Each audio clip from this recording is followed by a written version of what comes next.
Hello, everybody. Welcome to Medicine and Science on the Pod TV network. I'm Nick Palavita. I'll be your host today, but I'm definitely not the expert in medical areas because I stick to my lane. I'm an attorney. But there are some attorneys that are pretending to be medical experts. One of them heads Health and Human Services. His name is RFK. He is not a medical expert, and he has no background in medicine whatsoever. The other one, we have a new medical doctor on staff. Apparently, it's Dr. Donald Trump. Now, my thoughts were several years ago, he lost the election because he bumbled his medical degree in front of the whole world when he had to attack COVID and didn't have a clue what he's doing. So now we have Donald Trump number two, and he's coming out against Tylenol, of all things. You cannot make this up. And the thing is, his theory is that, well, Tylenol creates autism if you're taking it when you're pregnant or something like that. Then he came out with a bunch of other stuff, which doesn't make sense, only to be backed up by one medical doctor that we know of, Dr. Malone, whose credibility is extremely questionable. But this creates great interest in the public and also the medical profession, which apparently seems to be united that Dr. Trump medical degree shall be stripped post haste. And so with that, we're going to bring in a real medical doctor, a person who's actually board certified in internal medicine, Dr. Michael Pattonless. And he can explain to us, or at least help us out a little bit here, what's going on. It seems to me that Dr. Trump and Dr. RFK, I'm not sure if they did very well in their biology classes in high school, let alone have medical degrees. So can you enlighten our audience a little bit more about what's going on? All of a sudden, according to them, Tylenol creates autism in pregnant women zillions of years ago, and other things. They have other ideas too. Well, good morning, Nick. Good morning, Rick. Good morning to the audience. Thank you again for the privilege of being here.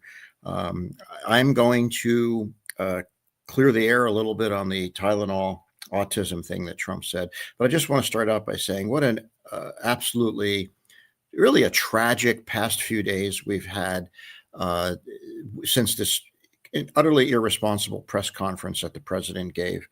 Anything he says is accepted by his supporters. And since he came out and made the statement, already the MAGA world has already accepted as fact that Tylenol and autism are related.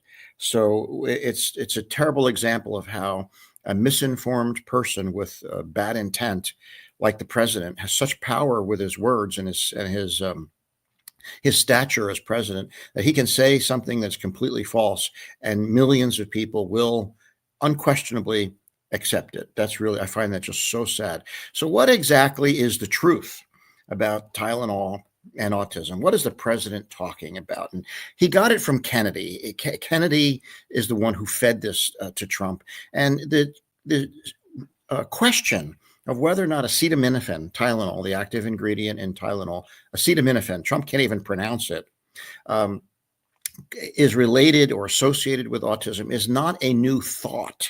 That has been around for a while, and it was investigated extensively in one very large epidemiologic study, convincingly showed no relationship, as well as many, many other studies that showed no relationship. So where did the idea that there was an association come from? It came from one study that was poorly done, that was heavily criticized, and that was a really awful little study. And what was that study, and what did it show? And so it was a systematic review that didn't have many in the factors to control what studies were rolled up into it. So it was a systematic review of about 10 or more small studies, and it arrayed the data on a scale. And if you've seen these scales, there's a vertical line, and the further you go to the left, for each study is displayed on this vertical line. And for the further the point moves to the left, the stronger the association, And the further it moves to the right, the less strong the association. Well, this study took all these other studies and it arrayed them vertically, and most of them showed no association at all. A few of them showed a slight association. And this was published in a real medical journal some years ago, and it caught the attention of scientists and physicians who said, wait a second, maybe there's something here. So other studies were done, better studies that showed that there was nothing there. So what was this study picking up? It was picking up something. And here's what it was almost certainly picking up. In a very small number of poorly done retrospective epidemiologic studies that didn't control for other, these things are called confounding variables. If you remember from your 6th grade science or your high school science, in a study, you're looking to measure a variable and you have to account for other confounding variables. Well, this study didn't account for other confounding variables very, very well.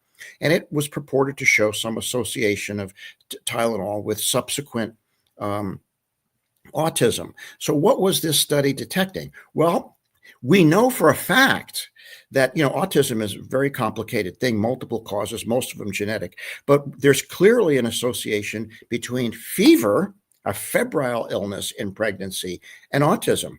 That is well known. If a pregnant woman gets really sick during pregnancy and has a fever during pregnancy, the risk of having a neural complication, a neurocognitive complication, like a neural tube defect or like spina bifida or some other kind of neurological issue is increased. So what this bad study was picking up, because it didn't control for the covariables very well, confounding variables very well, was that these patients, it wasn't the Tylenol, it was the fact that they had fever. Why does a woman in pregnancy take Tylenol? Because they have fever.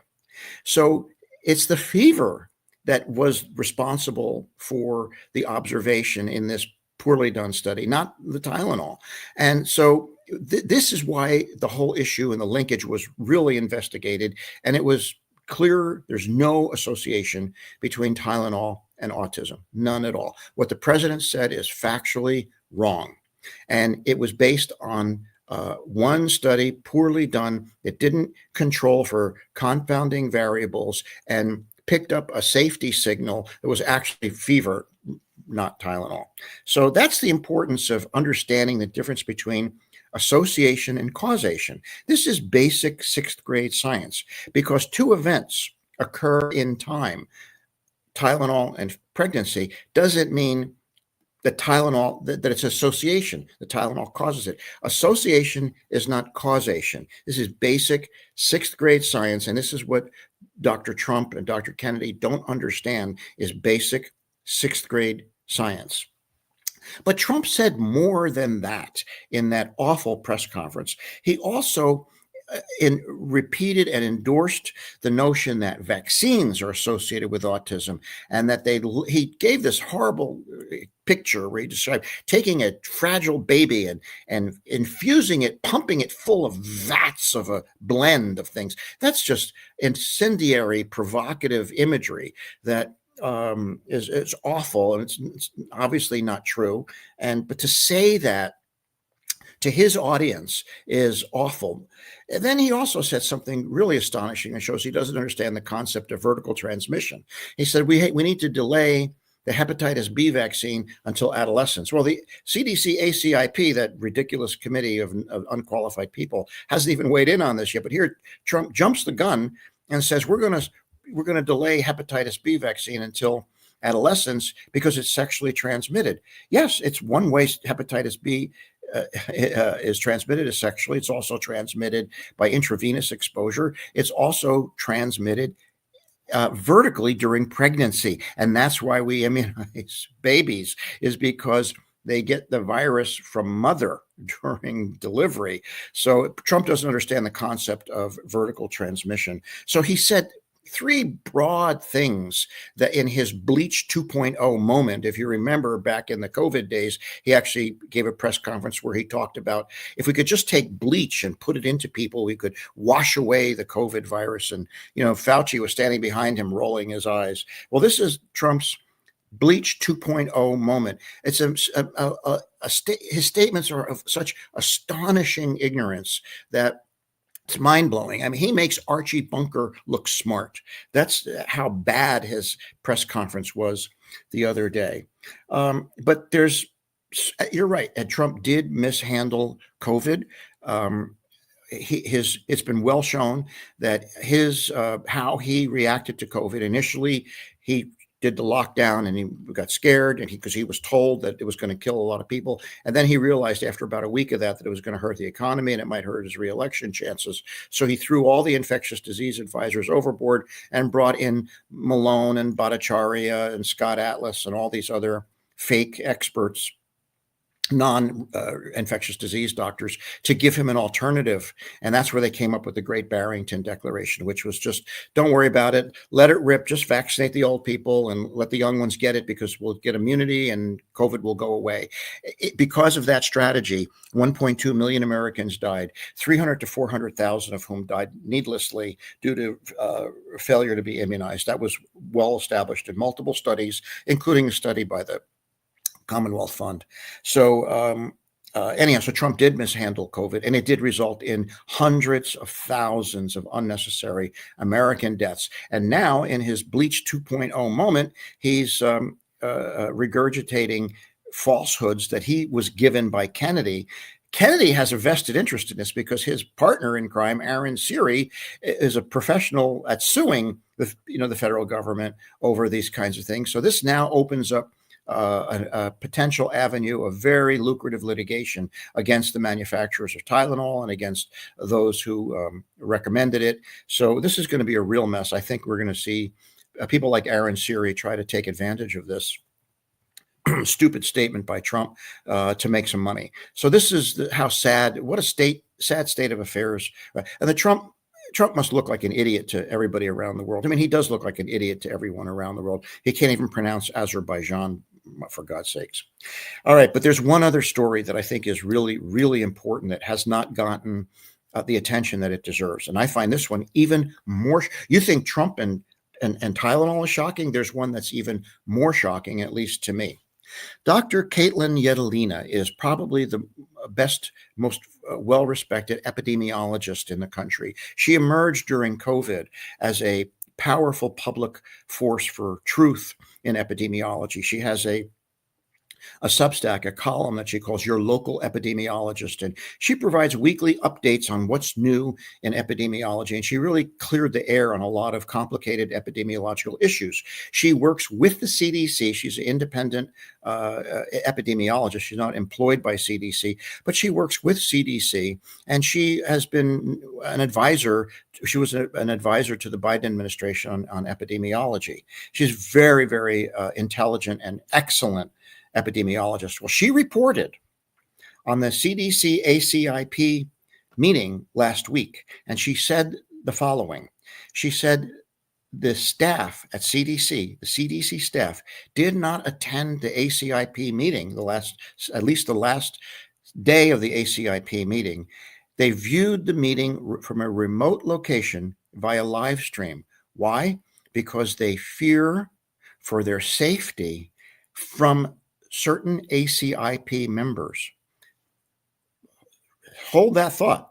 You have CDC staff afraid to be in a room with these professionals that are sitting on the CDC ACIP committee because they fear for their safety. Can you just step back and allow yourself to think about this?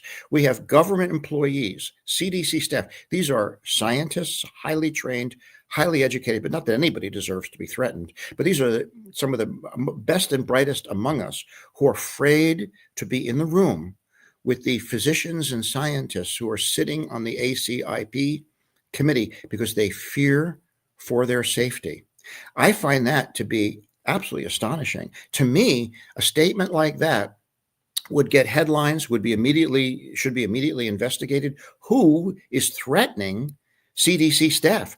Who is projecting such a threat that these good staff workers are afraid to be in the same room with them for their safety? That's astonishing. Can you imagine congressional in a congressional investigation, staffers being afraid to be in a room with a congressperson or some expert because they fear for their safety. What has this come to? It's truly a scary moment in the history of this country that we have people that we have put on a committee that are supposed to be professionals who are somehow projecting fear and causing CDC staff to be physically afraid for their safety. That should have made bigger headlines than the Trump autism thing. It was overshadowed by the Trump autism thing. We have to know, the public, these people are paid by our tax dollars. We have to know, who does the CDC staff fear? Who do they fear for their safety from on the ACIP committee? That person or persons must be removed from the committee. This is unacceptable. Well, those are my comments for today, and let's have a little discussion.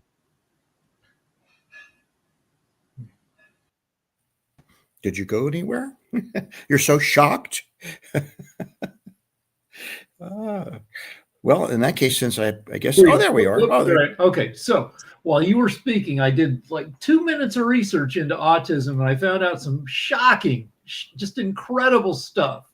As you know, that we have an autism, people like to call it an epidemic, where, it used to be nobody had autism, now everybody has autism. And the deal is, the term, the diagnosis did not exist until 1943. One guy said, well, this set of behaviors should be called this thing.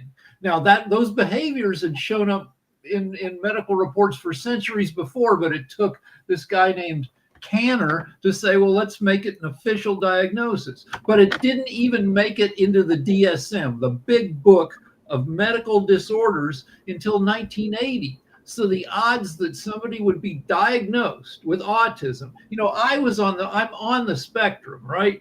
But I was born in 1960. There was like zero chance that anybody knew about the diagnosis before like 1980.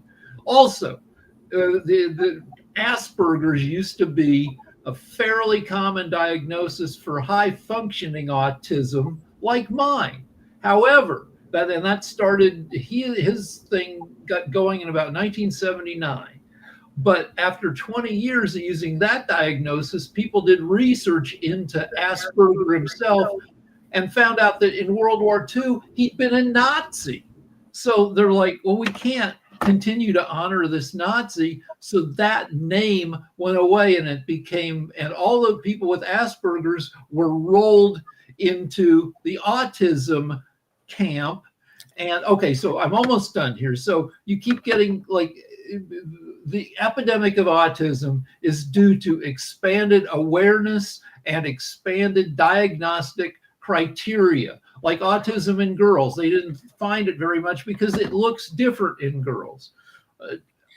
And also, so studies have shown that if you control for symptoms, if you just look at the symptoms that qualify as autism, that the number of people with these hardcore symptoms, really like debilitating autism, those remain fairly stable decade over decade. And where the big like huge increase in numbers is people with conditions that were not formerly recognized as autism. Also, there's more money available to help people with autism. And when you make money available to help people, then you get more people diagnosed. So almost all of this so-called epidemic of recent autism has nothing to do with a real increase in people with these symptoms. Yeah, that's absolutely correct. That same phenomenon shows up in other areas of medicine. When we invented the PSA test, which was very sensitive for prostate cancer, the diagnosis of prostate cancer went up, and it looked like there was an increase in prostate cancer. There wasn't. It was already there. When we lowered the bar for diagnosis of diabetes, the number of diabetes cases increased because we changed the definition. You're absolutely right. That's exactly what happened with autism. It's not one thing. It's a complicated set of behaviors, not all of which are disabling. Elon Musk is on the spectrum. He's confirmed to have Asperger's. But so this can be, here's a simple analogy for the layperson. Pluto as a planet was not described until, I don't know, what was it, 1888? But I'm sure it was there before. We just didn't see it. So same kind of thing. This is all recognition. So there is no explosion in the diagnosis of autism. So you got to blame it on something. It's your everything you said was right. I want to make one other comment. After Trump made this statement, I was really disappointed in Dr. Marty Makary. Didn't feel he was qualified for his position at FDA, but he came out and he said it's probably a causative. He said the association is so strong, it's probably a causative. Dr. Makary is a surgeon and he's a faculty member at Johns Hopkins. He should know better.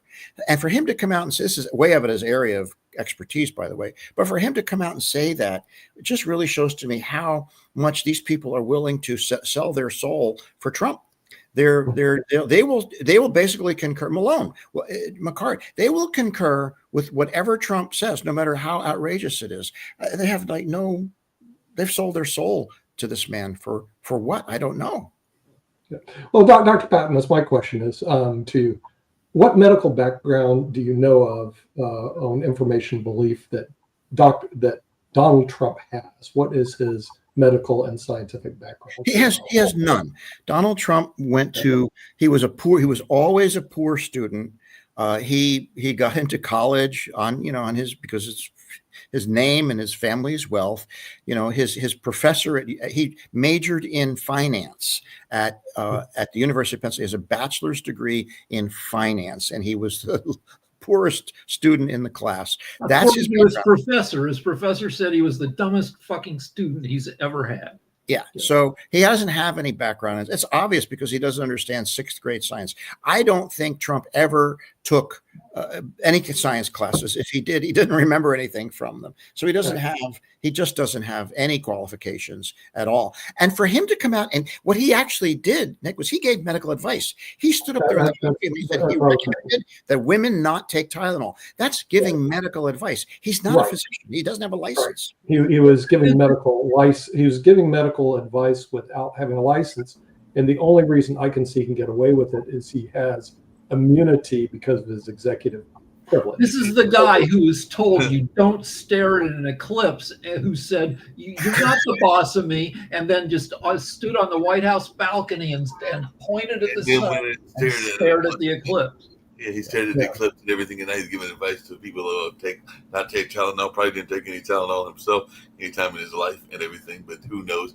Dr. Padmas, I did have a question because I was watching because of Jimmy Kimmel, and I know that Rick's been involved with Jimmy Kimmel sometime back and everything. Well, some of the other talk shows, and one of the other talk shows, I can't remember which one it was talking about this notion of some of the influencers that were invited to the White House, and they were not so much on this advice, but they were I think a couple of siblings that are on Trump's team, one that might be the Surgeon General and all the things along those lines, but they were advising people to take some very weird smoothies. They included like a liver smoothie, which sounded very disgusting to me, and like a raw milk and a raw meat smoothie and everything like that. So I just wanted your thought on this because I'm sorry, I haven't had one in a while, but I do like my fruit smoothies on occasion and the vegetable smoothies and everything. But I'm not trying to have a smoothie of raw meat and raw milk. But apparently they even got Trump at one of these influencer events to do they got RFK to do a raw milk smoothie with them. So what is your thoughts on this notion of raw milk, raw meat, and even liver smoothies? Well, if you ever want to see a few interesting diseases like Listeria monocytogenes. It's a potentially fatal infection transmitted by raw milk. It's the reason why we do pasteurization. You can get other infections too, like salmonella. But if you want to see some interesting diseases like listeriosis, drink raw milk. Raw meat. Now that's a good one. There's a disease called Trichinella spiralis, which is the hookworm and the whipworm. These worms are found in beef and pork, and it's why you cook meat. Now there are some, elite people at fancy restaurants who eat some raw meat, but that's any raw food is a risk, even sushi and sashimi, and I like that. So there's always a risk with that. So you need to cook food, because otherwise you're going to get. So these people, these doctors, whoever these people are, I know you're talking about the Casey Means, Yes. who's a doctor who was in an ear, nose, and throat residency and dropped out for some peculiar reason just a few months before she was set to be finished as an ear, nose, and throat surgeon. There's no training in any of this stuff. These people are kind of off into, they're not quite right. So if you want to abuse a drug, cocaine expensive, heroin expensive. If you want to, the cheapest drug that you can abuse is probably testosterone and steroids. Steroids are dirt cheap. If you look at RFK Jr., well, for one thing, his head is super red, like he's got high blood pressure. But if you see him with his shirt off, he's a 70-year-old man, and he looks like a god. He's got big old pecs. He's got a ton of abs. It's because he's pumping himself full of supplemental testosterone. He proudly admits it. And these liver guys, the guys who drink liver smoothies and raw meat, all these meat influencers, they eventually all get caught taking steroids. It's not the smoothies, it's the steroids. So this is gym culture. I work out some, and I go to, I've had gym memberships, and you'll run into these guys at the gym. These, like, they're there every day. They're there for hours. They're lifting weights. They're getting huge, and they like to stand in front of the mirror and pose and flex their muscles and stuff. This kind of thinking is rampant among the dude at the gym. That dude down at the gym with the big biceps is not a place to get medical information from, but they're rampant out there. The dude at the gym, and that's where RFK gets his information. That's where he gets his information. I do have a drug that's even bigger than the one that Rick mentioned and everything like that, and that is one that I think this particular talk show host was mentioning as well. And I'd love to hear your thoughts about this. And I know we're wrapping up, but sugar. Because a lot of our young kids are hooked on sugar. They probably are more hooked on sugar. And if you even offered them cocaine, they won't take it because they're so hooked on sugar and everything like that. And a lot of our cereal products have high sugar, whether it's Kellogg's, whether it's Wheaties, whether it's a number of the other cereal products out there. So what about this sugar addiction that we've got? Okay, so first of all, just real quick, sugar, sucrose, table sugar, breaks down to C6H12O6, 6 carbons, 12 hydrogens, and 6 oxygens. That is what sugar is. It's C6H12O6.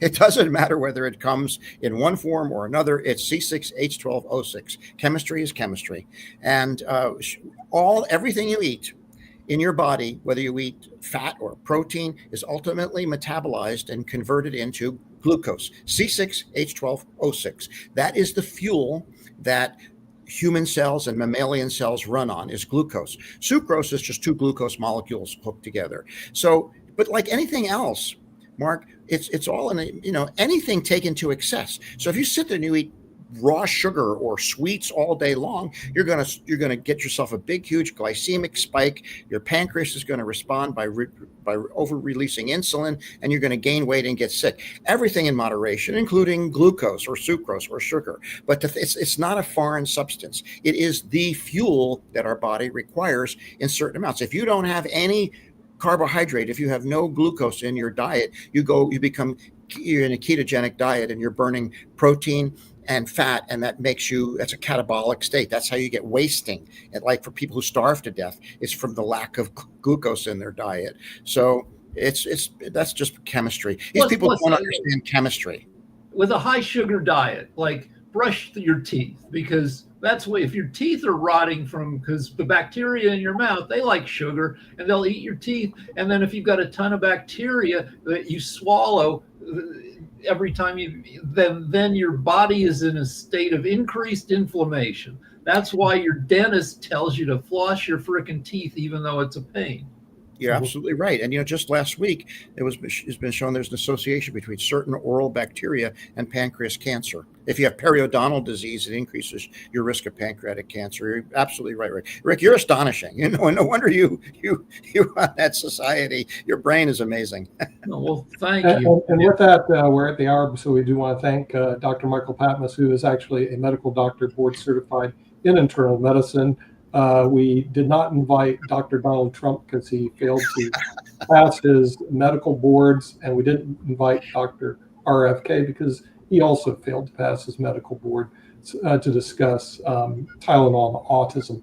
We'll see you next week on Medicine and Science, only on the Pod Peace, TV. everybody. Take care. Bye-bye.